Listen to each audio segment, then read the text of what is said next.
Welcome to the broadcast. Hey, yeah, this is Question the Text, and I hope you had a great Christmas. Yeah.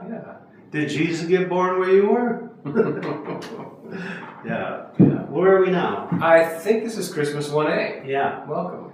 Christmas 1A, and we're looking at Matthew chapter 2, 13 through 23. There's a lot of turf to cover here. Way too much. Like literally Yeah. miles. Miles. Thousands of miles. Thousands of miles.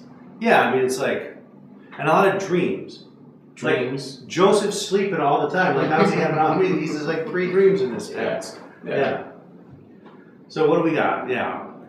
The angel, it starts out with this angel of the Lord appears in a dream. And you were mentioning that it's kind of interesting that the angels appear to Joseph in dreams in Matthew. Yeah, in Luke, the angels appear directly, you were saying. Yeah, they just actually are there. Yeah. I don't know if that's significant, but it's just a little bit interesting. And again, it's told from Joseph's perspective. Mary's name is not even mentioned, I don't think. No, well, I mean, I looked that up because I thought, do we even get mention of her name at all? And it is peppered in there. Okay. But it's never, like this, what does it say? At one point, the wife? Get up, take the child and his mother. And his mother. And flee to Egypt. Yeah. Oh, come on. This is really like, I mean, I guess if you feel bad for Joseph in other versions, okay, this is the one for you because he really...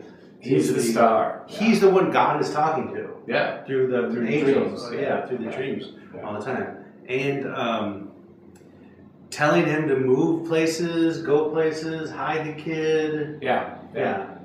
Go to Egypt. Okay, now here's the thing that you can't. I mean, he goes to Egypt, right? Like, why escape to Egypt? Go on. Your point? No, I'm just saying, like, they spent a lot of time trying to get out of Egypt, didn't they? You know, in the history of Israel? Yeah. So it seems a little bit crazy that you have this birth of the Messiah, and the Messiah immediately gets sent back to Egypt. So, I mean, there's the whole theory that in Matthew, you know, Jesus is the new Moses. The new Moses. So that's why they're putting him back in Egypt. Right. So he has to come up. He has to make the journey. And even when you get to the temptations and stuff, he's suffering through the wilderness in the same way that, you know.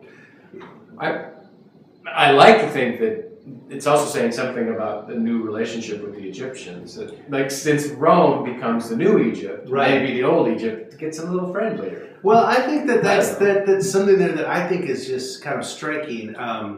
Is that if they're going back to Egypt, right, and then mentioning because Herod is going to kill all these children, you can't kind of help but think about God slaughtering all the innocent children in the Passover in Egypt.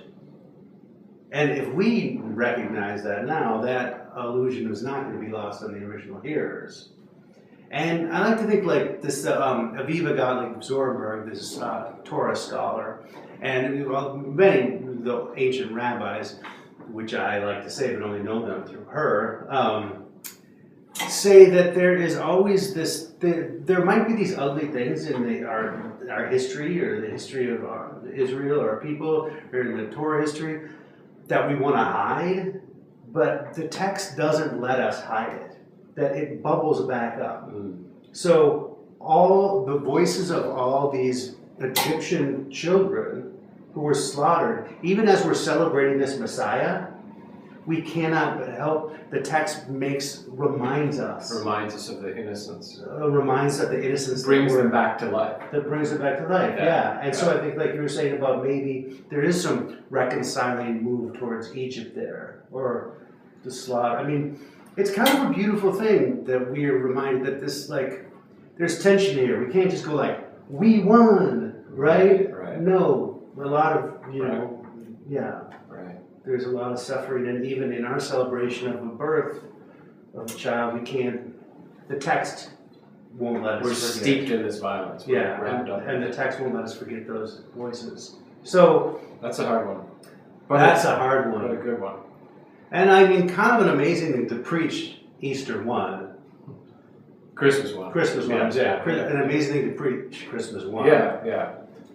Yeah. But again, lest we forget, I mean, the Herods were extremely corrupt and jealous and spiteful, completely in cahoots with the Roman Empire. Absolutely. And so for Herod to feel so threatened and to attack with violence, I mean, to me, we can't lose that point.